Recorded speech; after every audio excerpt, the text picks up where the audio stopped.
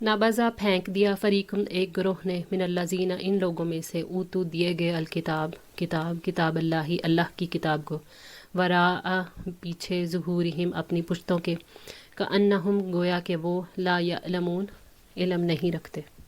تو ان لوگوں میں سے ایک گروہ نے جنہیں کتاب دی گئی تھی اللہ تعالیٰ کی کتاب کو اپنی پشتوں کے پیچھے پھینک دیا گویا وہ جانتے ہی نہیں. بنی اسرائیل کی کتابوں میں نبی پاک صلی اللہ علیہ وآلہ وسلم کے بارے میں بشارتیں موجود تھیں، لیکن انہوں نے آپ صلی اللہ علیہ وآلہ وسلم کا انکار کر کے اصل میں اپنی ہی کتاب کے حکم کا انکار کیا، یعنی اپنی ہی کتابوں کو نظر انداز کیا اور ظاہر کیا کہ وہ تو نہیں جانتے کہ تورات میں محمد صلی اللہ علیہ وآلہ وسلم کی تصدیق اور پیروی کے بارے میں کچھ بھی موجود ہے. واتبعوا اور انہوں نے پیروی کی ماں اس کی جو تتلو پڑھتے تھے الشیاطین شیطان علی ملکی بادشاہت پر سلیمان کی، یعنی اور وہ اس چیز کے پیچھے لگ گئے جسے شیاطین سلیمان کی بادشاہت میں پڑھا کرتے تھے. بنی اسرائیل نے اللہ تعالیٰ کی کتاب کو چھوڑ کر وہ جادو کے پیچھے لگ گئے. اللہ تعالیٰ نے اسی دور کا ذکر کیا ہے کہ وہ سلیمان علیہ السلام کی حکومت تھی جس میں انہوں نے جادو ایجاد کیا. اللہ تعالیٰ کی حکمت ہے کہ جو کوئی پھر نفع مند چیز کو چھوڑے تو اللہ اسے ایسے کام میں لگا دیتا ہے جو کہ نقصان کا باعث ہوتا ہے. اسی طرح یہودیوں نے جب اللہ تعالیٰ سے، اس کے فرشتوں سے، اس کے رسولوں سے، اس کی کتابوں سے، اللہ والوں سے جب دشمنی رکھی تو اللہ تعالیٰ نے بھی انہیں جادو سیکھنے سکھانے اور جادو کرنے میں مشغول کر دیا. واتبعوا ما تتلو الشیاطین، یعنی یہود اس چیز کے پیچھے لگ گئے جو شیاطین پڑھا کرتے تھے، یعنی کہ جادو. اللہ تعالیٰ یہود کی گمراہی کے بارے میں بیان فرما رہے ہیں کہ انہوں نے اللہ تعالیٰ کی کتاب کو چھوڑ کر شیطانوں سے جادو سیکھنا شروع کر دیا تھا.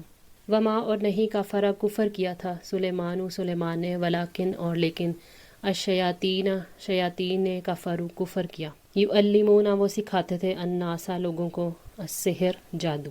شیاطین نے یہودیوں کو جادو سکھانے کے لیے یہ دھوکہ دیا کہ سلیمان علیہ السلام کی بادشاہت جو ہے وہ اسی جادو کے زور پر چلتی ہے اور وہ اسی جادو کے عامل ہیں. اللہ تعالیٰ نے واضح فرمایا کہ سلیمان علیہ السلام نے کفر نہیں کیا، یعنی انہوں نے قطعاً کوئی جادو نہیں سیکھا. ولیکن الشیاطین کفروا، لیکن شیاطین نے کفر کیا، وہ جادو سیکھتے تھے اور سکھاتے تھے. یعلمون الناس السحر، کہ وہ لوگوں کو جادو سکھاتے تھے اور وہ جادو کر کے لوگوں کو گمراہ کرتے تھے. وما اور جو انزلہ نازل کیا گیا تھا اللہ پر الملکین دو فرشتوں پر ببابل بابل کے ہاروت و ماروت، ہاروت اور ماروت. یہودیوں نے اس جادو کی پیروی کی جو عراق کے شہر بابل میں دو فرشتوں ہاروت اور ماروت پر نازل کیا گیا تھا. ان فرشتوں کو اللہ تعالیٰ نے اپنے بندوں کی آزمائش کے لیے نازل کیا تھا. یہ فرشتے لوگوں کو جادو سکھاتے تھے. ہر شخص اسی چیز کی طرف مائل ہوتا ہے جس سے اسے دلچسپی ہوتی ہے. انہیں جادو سے دلچسپی تھی، اللہ تعالیٰ کے کلام سے نہیں تھی، اسی لیے اللہ تعالیٰ نے ان کے لیے جادو کا راستہ آسان کر دیا. وما اور نہیں یعلمانی وہ دونوں سکھاتے تھے من احدن کسی ایک کو، حتیٰ یہاں تک کہ یقولا وہ دونوں کہتے انما بے شک نحنو ہم تو فتنتن ایک فتنہ ہے، فلا پس نہ تکفر تم کفر کرو. ہاروت اور ماروت انسانوں سے خیر خواہی کرتے تھے اور اس وقت تک کوئی چیز ان کو نہیں سکھاتے تھے جب تک یہ واضح نہ کر دیتے کہ ہم تو آزمائش ہیں اور آپ لوگ کفر نہ کرو، یعنی وہ جادو سیکھنے سے ان کو روکتے تھے. وہ انہیں جادو کی حقیقت سے آگاہ کرتے تھے کہ جادو حق نہیں ہے بلکہ یہ کفر ہے. شیاطین کا جادو سکھانا جو تھا وہ گمراہ کرنے کے لیے تھا اور فرشتوں کا جادو سکھانا آزمائش کے لیے تھا. پھر جب یہودی جادو سیکھنے لگے تو انہوں نے وہ سارے کام چھوڑ دیے جو انبیاء لے کر آئے تھے، وہ سارے علوم چھوڑ دیے اور شیطانوں کی طرف راغب ہو گئے. فیتعلمون پس وہ سیکھتے تھے منہما ان دونوں سے ما وہ جو یفرقون جدائی ڈالتے تھے بھی اس کے ساتھ بینا درمیان المرئی و زوجہ مرد اور اس کی بیوی کے، یعنی وہ ان دونوں سے وہ چیز سیکھتے تھے جس سے پھر وہ شوہر اور اس کی بیوی میں جدائی ڈالتے تھے. یعنی وہ ہاروت اور ماروت سے ایسا جادو سیکھتے تھے جس کے ذریعے وہ شوہر اور بیوی کے درمیان فساد ڈالتے تھے. شوہر اور بیوی میں جدائی ڈالنے کی کوششیں کرنے والا بدترین شخص ہے. اللہ تعالیٰ نے شوہر اور بیوی کے درمیان محبت ڈالی ہے کیونکہ اسی پر معاشرے کی بنیاد ہے. اللہ تعالیٰ نے اسے اپنی نشانیوں میں سے ایک نشانی بھی کہا، اور اسی طرح سورہ روم کی آیت نمبر 21 میں فرمایا اور اس کی نشانیوں میں سے ہے کہ اس نے تمہارے لیے تمہاری جنس ہی سے بیویاں پیدا کی تاکہ تم ان سے سکون حاصل کر سکو، اور اس نے تمہارے درمیان محبت اور رحمت رکھ دی. وما اور نہیں تھے ہم وہ بدارینا ضرر پہنچانے والے بھی اس کے ساتھ من احد کسی ایک کو الا مگر باذن اللہ اللہ کے اذن سے، حالانکہ وہ اس کے ساتھ اللہ تعالیٰ کے اذن کے بغیر اس میں سے کسی ایک کو بھی نقصان پہنچانے والے نہیں تھے۔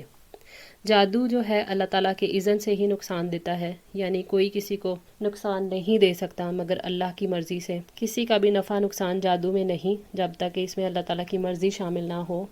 نبی پاک صلی اللہ علیہ وآلہ وسلم پر جب جادو کیا گیا، سیدہ عائشہ رضی اللہ تعالیٰ عنہ نے بیان کیا کہ بنی زریق کے ایک یہودی لبید بن عاصم نے رسول اللہ صلی اللہ علیہ وآلہ وسلم پر جادو کر دیا تھا، اور اس کی وجہ سے نبی پاک صلی اللہ علیہ وآلہ وسلم کسی چیز کے متعلق کوئی خیال کرتے تو آپ یہ سمجھتے کہ وہ کام کر لیا ہے، حالانکہ آپ صلی اللہ علیہ وآلہ وسلم نے وہ کام نہیں کیا ہوتا تھا۔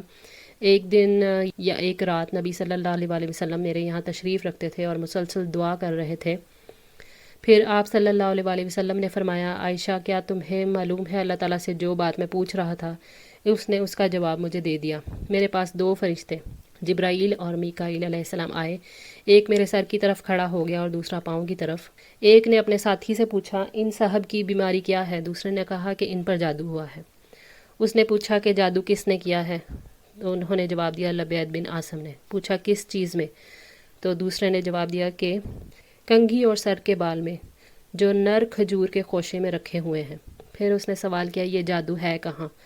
تو جواب دیا کہ زروان کے کنویں میں۔ پھر آپ صلی اللہ علیہ وآلہ وسلم اس کنویں پر اپنے چند صحابہ کے ساتھ تشریف لے گئے، اور جب واپس آئے تو فرمایا عائشہ اس کا پانی ایسا تھا جیسے مہندی کا نچوڑ ہوتا ہے، یعنی سرخ رنگ کا تھا، اور اس کے کھجور کے درختوں کے سر شیطان کے سروں کی طرح تھے۔ میں نے عرض کیا یا رسول اللہ آپ نے اس جادو کو باہر کیوں نہیں کر دیا؟ آپ صلی اللہ علیہ وآلہ وسلم نے فرمایا کہ اللہ تعالیٰ نے مجھے اس سے عافیت دے دی، اس لیے میں نے مناسب نہیں سمجھا کہ اب میں اس برائی کو خام خواہ لوگوں میں پھیلاؤں۔ پھر آپ صلی اللہ علیہ وآلہ وسلم نے اس جادو کا سامان کنگھی اور بال جو تھے ان کا غلاف دفن کروا دیا۔ بخاری 5763۔ وَيَتَعَلَّمُونَ اور وہ سیکھتے تھے ما جو یضرہم نقصان دیتا انہیں، ولا اور نہ ینفعہم نفع دیتا انہیں، یعنی وہ ایسا علم سیکھتے تھے جو انہیں نقصان پہنچاتا تھا اور انہیں کوئی نفع نہیں دیتا تھا۔ اللہ تعالیٰ نے جادو کے علم کا ذکر کرتے ہوئے فرمایا کہ جادو میں نقصان ہی نقصان ہے، اس میں کوئی دینی یا دنیاوی فائدہ نہیں ہے۔ جس طرح بعض گناہوں میں کوئی دنیاوی فائدہ ہوتا ہے، جیسے اللہ تعالیٰ نے شراب اور جوئے کے بارے میں فرمایا کہہ دو شراب اور جوئے میں بڑا گناہ ہے اور لوگوں کے لیے کچھ فائدے بھی ہیں، البتہ ان کا گناہ ان کے فائدے کی نسبت زیادہ بڑا ہے۔ سورہ البقرہ آیت نمبر 219۔ لیکن جادو میں محض نقصان ہی نقصان ہے۔ جادو سے زندگیاں برباد ہوتی ہیں، جادو سے ہمیشہ نقصان ہوتا ہے، انسان کو سیدھے راستے سے دور لے جاتا ہے۔ جادو ناپاک کلام ہے اور اس کا سیکھنا حرام ہے۔ جادو کرنے والے گھٹیا کردار کے مالک ہوتے ہیں، اور جادو کرنے والا کافر ہے اور اس کا ٹھکانہ جہنم ہے۔ جادو کا علاج کیا ہے؟ جادو دور کرنے کے لیے معزتین نہایت نفع بخش ہیں۔ اسی طرح حدیث میں ہے کہ شیطان کو بھگانے کے لیے آیت الکرسی کا پڑھنا بہت مفید ہے، اللہ تعالیٰ سے پناہ مانگنا، اور جیسا کہ اللہ تعالیٰ نے قرآن پاک میں بھی ہمیں ہدایت کی ہے وَإِمَّا يَنزَغَنَّكَ مِنَ الشَّيْطَانِ نَزْغٌ فَاسْتَعِذْ بِاللَّهِ، اور اگر شیطان کی طرف سے آپ کو کوئی اکساہٹ ہو تو آپ اللہ تعالیٰ کی پناہ مانگے۔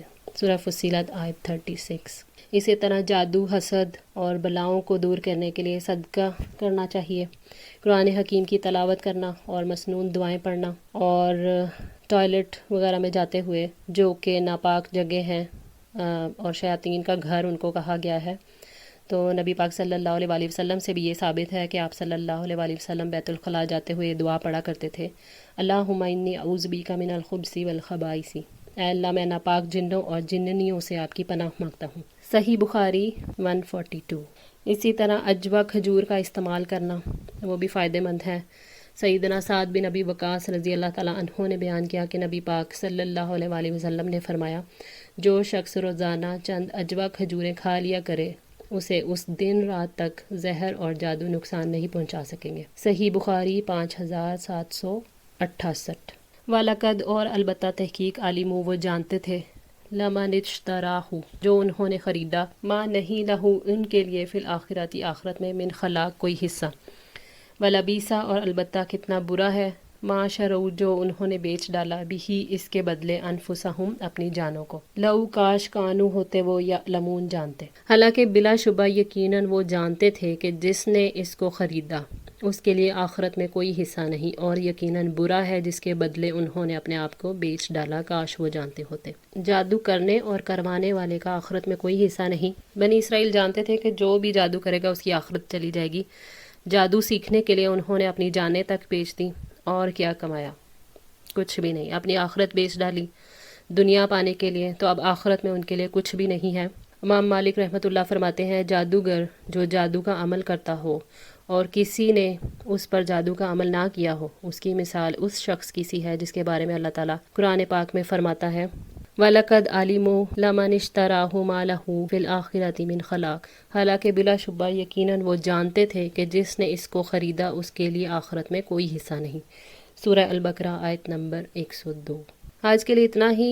دعا ہے اللہ تعالیٰ ہماری اس کوشش کو قبول فرمائے، ہماری غلطیوں کوتاہیوں کو معاف فرما کر ہماری اصلاح فرمائے۔ جزاکم اللہ خیر، والسلام علیکم ورحمۃ اللہ وبرکاتہ۔